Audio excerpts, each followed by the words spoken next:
يمشي رقم 8 يلعب كرة باي العرضية تمشي بضربة راس ترجع فرنسية دفاعية. بلاز يغطي وبلاز باسي يا بلاز باسي باش تباسي يرجع بالكرة ويحط الكرة يمشي في صورة هجوم. باي من اليمين باي من اليسار باي في الكروس وجول.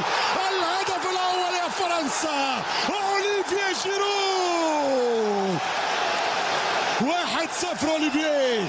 باي ورا الهدف باي يصنع الهدف يغلط الحارس يخرج متأخر الحارس يطلع فوقه ويضرب من فوقه 1-0 عن طريق أوليفييه جيرو.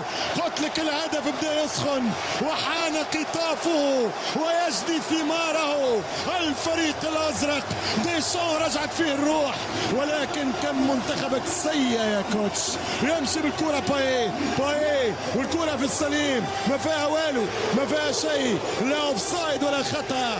باي يلعب كرة وجمهور فرنسا براس جيرو يتنفس والكلهم بصوت 81,000 ناقص 3,000 بتاع رومانيا. جيرو أوليفييه الجانرز جيرو الأرسنال. هل هناك عملية دفع وخطأ؟ ممكن دويل عادي كونتاكت. عدت فرنسا 5 دقائق ولكن رجعت لسوء البدايات ولمشكل البدايات. لعب بهذه الخبرات ب 75 ماتش انترناشونال يرتكب خطأ امام الناظرين وامام عيون ونظرات كاساي. عداها المره الاولى ما يسمحش الثانيه. يطبق القانون والشاهد يشوف حاجه والعالم باش يشوف هوغو لوريس. ام رقم 19 بوغدان. الاولى ضاعت والثانيه ضاعت والثالثه اين يا بوغدان ستانسو 9 أهداف مع المنتخب الروماني. 10 ام لا؟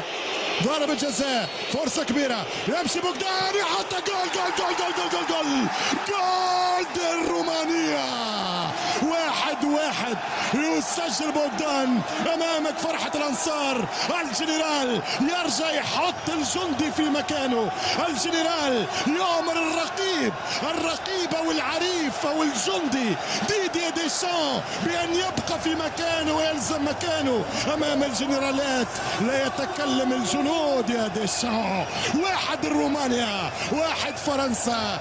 التعادل عن طريق بوغدان في مرمى هوغو لوريس. الاخير واللمسه الاخيره كره ترجع عن طريق كومان مضغوط عليه يرجع بالكره كانتي حلوه برشا كانتي والشوط الثاني لفرنسا. بايت سرقت رومانيا ولكن فرنسا من تفوز. الله يا بايت حتى له على طريقه كوتينو بتاع ليفربول.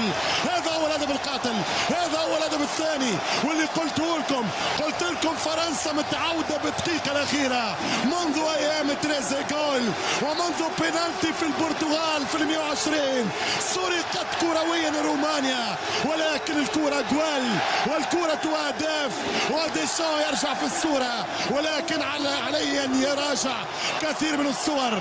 أي تسديدة يا ولد أي لمسة يا ولد أي يسارية يا كبير. 2-1 كرة تعلق الشبكة وتغازل الشبكة وتركن في الشبكة. كرة وين يسكر الشيطان يا ديدييه.